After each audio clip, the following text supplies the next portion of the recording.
नमस्कार। आकाशवाणी से प्रस्तुत है समाचार संध्या।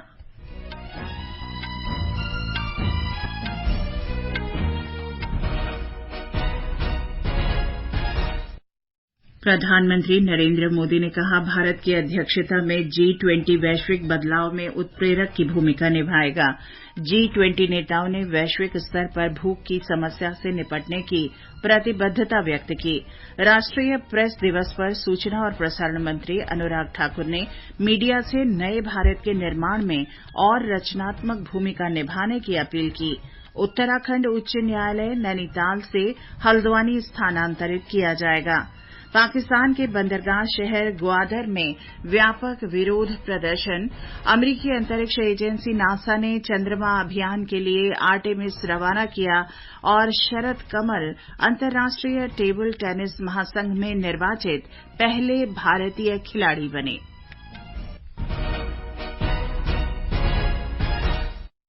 समाचार संध्या के साथ मैं चंद्रिका जोशी।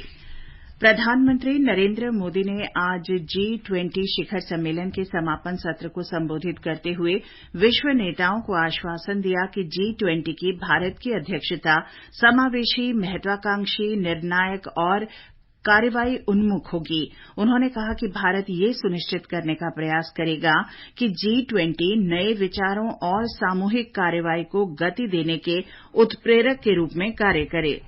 आज मैं ये आश्वासन देना चाहता हूं कि अगले 1 साल में हमारा प्रयत्न रहेगा कि G20 नए विचारों की परिकल्पना के लिए और सामूहिक एक्शन को गति देने के लिए एक ग्लोबल प्राइम मूवर की तरह काम करे। प्रधानमंत्री मोदी ने कहा कि प्राकृतिक संसाधनों पर अपने अधिकार की भावना संघर्ष को जन्म दे रही है और पर्यावरण की दुर्दशा का मुख्य कारण बन गई है। उन्होंने कहा कि ट्रस्टीशिप की भावना पृथ्वी के सुरक्षित भविष्य का समाधान है।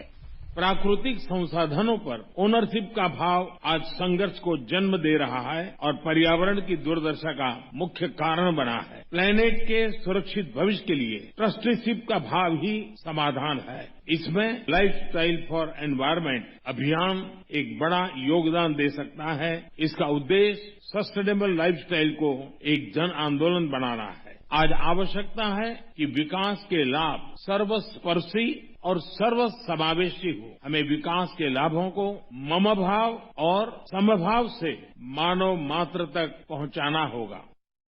प्रधानमंत्री मोदी ने महिलाओं की भागीदारी के बिना वैश्विक विकास संभव नहीं होने की बात कही। उन्होंने इस बात पर भी जोर दिया कि महिलाओं के नेतृत्व में विकास G20 एजेंडा की प्राथमिकता होनी चाहिए।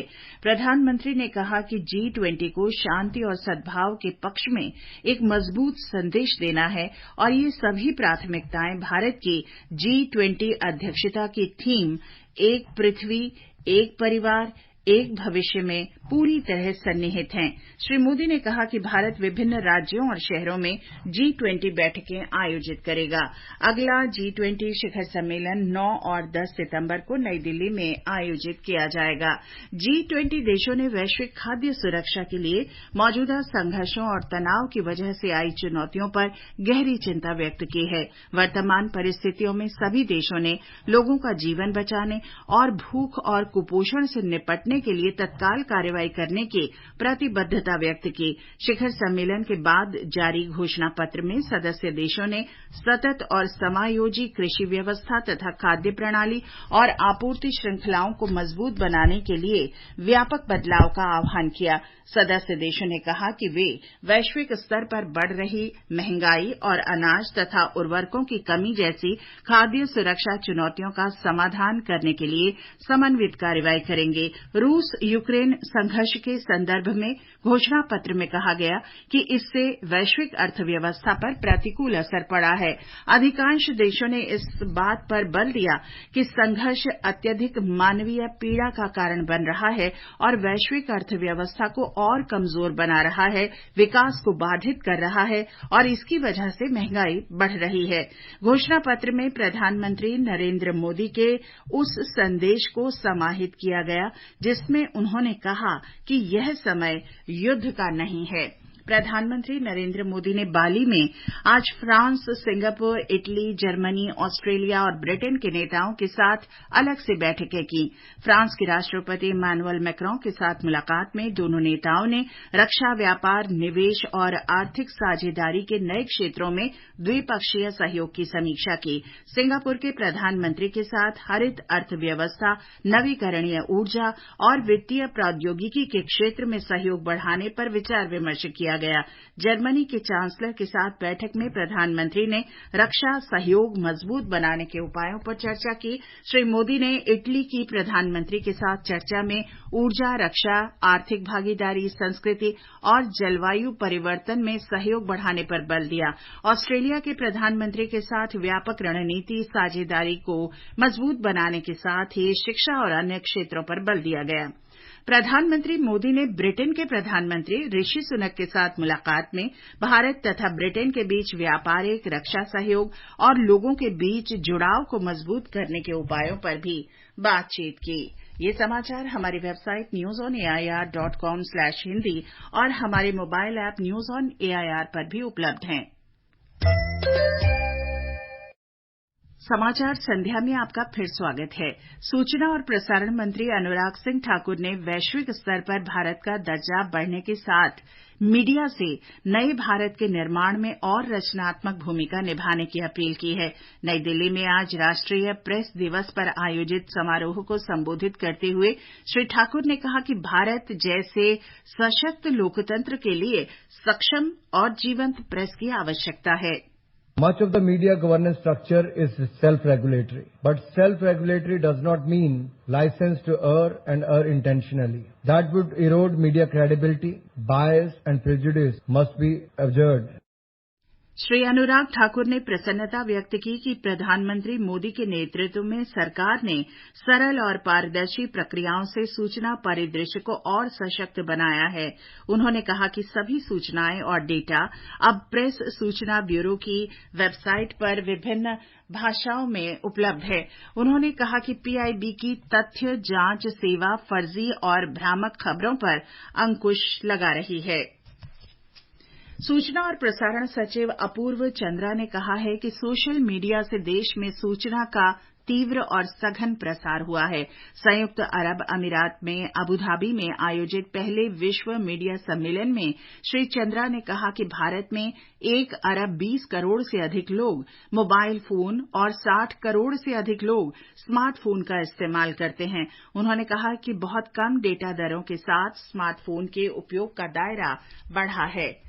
केंद्र सरकार ने वरिष्ठ अर्थशास्त्री डॉक्टर अरविंद विरमानी को नीति आयोग का पूर्णकालिक सदस्य नियुक्त किया है।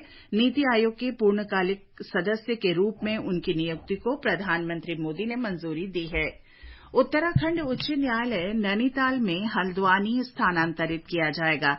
मुख्यमंत्री पुष्कर सिंह धामी की अध्यक्षता में आज देहरादून में मंत्रिमंडल की बैठक में ये निर्णय लिया गया। मंत्रिमंडल ने धर्मांतरण कानून में सख्त संशोधनों का भी फैसला किया है। जबरन धर्मांतरण अब संज्ञेय अपराध होगा। इसके लिए 10 वर्ष के दंड का प्रावधान है। ये संशोधन पारित करने के लिए विधानसभा में विधेयक लाया जाएगा। गुजरात में दूसरे चरण के मतदान के लिए नामांकन पत्र दाखिल करने का कल अंतिम दिन है। दूसरे चरण में 93 सीटों पर 5 दिसंबर को मतदान होगा। राज्य में पहले चरण के प्रत्याशियों की संख्या भी कल तक तय हो जाएगी।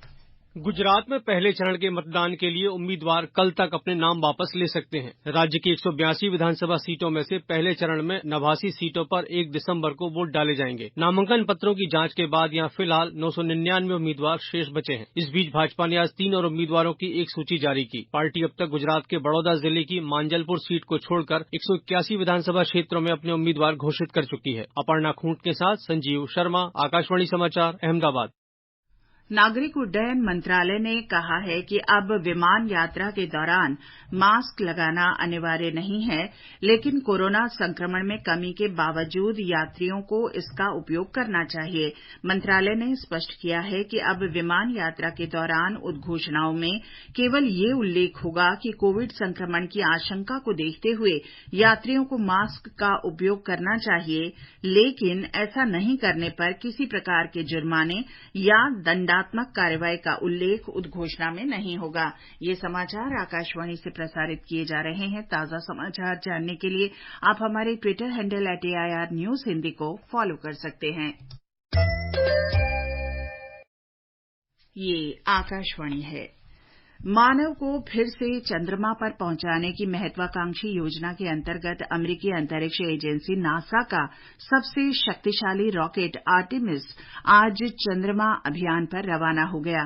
50 वर्ष पहले अपोलो अभियान की समाप्ति के बाद अमेरिका की ओर से चंद्रमा पर फिर से अंतरिक्ष यात्रियों को उतारने की दिशा में ये एक बड़ा कदम है। पाकिस्तान के बंदरगाह शहर गवादर में चीन पाकिस्तान आर्थिक गलियारे को लेकर बड़े पैमाने पर विरोध प्रदर्शन हो रहा है। पाकिस्तानी मीडिया के अनुसार प्रदर्शनकारियों ने धमकी दी है कि यदि गवादर में अवैध तरीके से मछली पकड़ने पर प्रतिबंध लगाने और अनावश्यक जांच चौकियों को खत्म करने जैसी उनकी मांगें 20 नवंबर तक नहीं मानी गई तो वे परियोजना मार्ग को अवरुद्ध कर देंगे। उधर चीन के विदेश मंत्रालय के प्रवक्ता माओ निंग ने एक संवाददाता सम्मेलन में कहा कि ये खबरें झूठी हैं। विरोध प्रदर्शन का परियोजना से कोई लेना देना नहीं है। आकाशवाणी का समाचार सेवा प्रभाग आज अपने साप्ताहिक कार्यक्रम चर्चा का विषय है के अंतर्गत काशी तमिल संगमम पर परिचर्चा प्रसारित करेगा। इसे रात 9:30 बजे से आकाशवाणी के FM गोल्ड चैनल और अतिरिक्त मीटरों पर सुना जा सकता है। देश में पहली बार 6 महिला अधिकारियों ने डिफेंस सर्विसेज स्टाफ कॉलेज की परीक्षा पास की है। सेना के सूत्रों ने बताया कि इनमें से एक महिला अधिकारी और उनके पति दोनों ने एक साथ ये परीक्षा उत्तीर्ण की है। इनमें से 2 महिला अधिकारी सैन्य खुफिया कोर से हैं। टेबल टेनिस खिलाड़ी अचिंत शरद कमल अंतर्राष्ट्रीय टेबल टेनिस महासंघ के एथलीट आयोग में चुने जाने वाले देश के पहले खिलाड़ी बन गए हैं।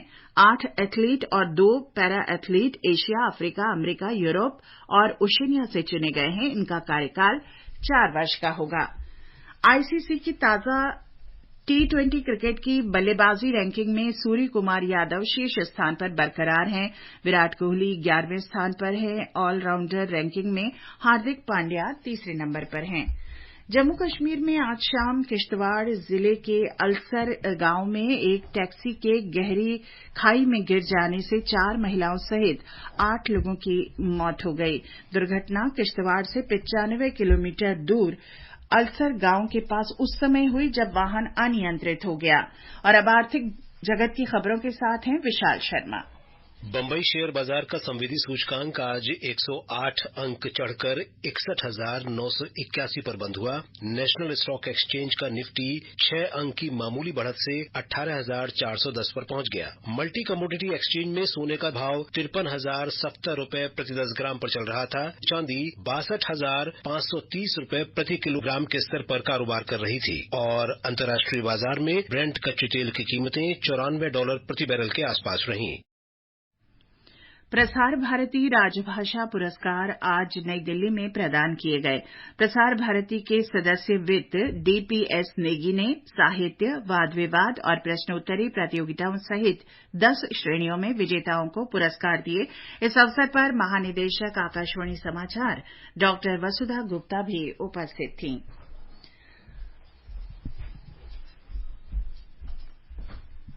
और अब अंत में मुख्य समाचार एक बार फिर।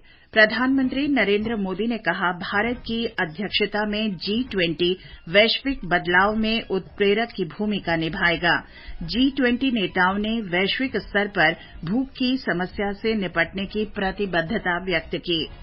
राष्ट्रीय प्रेस दिवस पर सूचना और प्रसारण मंत्री अनुराग सिंह ठाकुर ने मीडिया से नए भारत के निर्माण में और रचनात्मक भूमिका निभाने की अपील की है। उत्तराखंड उच्च न्यायालय नैनीताल से हल्द्वानी स्थानांतरित किया जाएगा। पाकिस्तान के बंदरगाह शहर गवादर में व्यापक विरोध प्रदर्शन हो रहा है। अमेरिकी अंतरिक्ष एजेंसी नासा ने चंद्रमा अभियान के लिए आर्टेमिस रवाना किया और शरद कमल अंतर्राष्ट्रीय टेबल टेनिस परिसंघ में निर्वाचित पहले भारतीय खिलाड़ी बने। इसके साथ ही समाचार संध्या का ये अंक समाप्त हुआ। नमस्कार।